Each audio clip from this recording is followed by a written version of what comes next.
అంటే ప్రధానంగా ఒక్కటి బ్రదర్, మీరు కరెక్ట్ క్వశ్చన్ అడిగారు. నాకు బీఆర్ఎస్ పార్టీలో ఏమాత్రం కూడా అవకాశం ఇవ్వలేదు, ఏమాత్రం కూడా కనీసం నేను టీచర్ పోస్ట్ కూడా ట్రాన్స్ఫర్ చేసుకునే పరిస్థితి లేదని నేను చెప్పిందే మీరు నన్ను అడుగుతున్నారు ఉల్టా.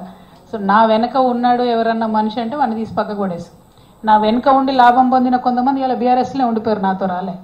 ఇక ఇక్కడ ఉన్న బ్యాచ్ అంతా కూడా ఎవరికి ₹1 లాభం జరగని వాళ్ళంతా ఇక్కడ ఉన్నారు, ఉద్యమకారులంతా ఇక్కడ ఉన్నారు, బీటీ బ్యాచ్ అంతా అక్కడనే ఉంది, యూటీ బ్యాచ్ అంతా ఇక్కడ ఉంది. సో నేను అనేది ఒకటే, నేను జాగృతి సంస్థలో ఉన్నా లేకున్నా, పార్టీలో ఎంపీ ఉన్నా లేకున్నా, నా దగ్గరికి ఎవరన్నా వచ్చి ఒక రిక్వెస్ట్ చేస్తే నా శాయశక్తుల ప్రయత్నం చేశా హెల్ప్ చేయడానికి. అది ఇప్పుడు కూడా చేస్తా, రేపు కూడా చేస్తా. As a politician that is my rule.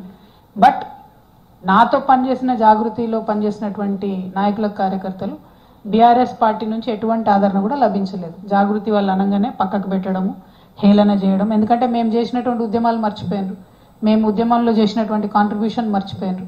అధికారంలోకి వచ్చినాక పక్కనున్న వాళ్ళే వాళ్ళకు గుర్తున్నారు.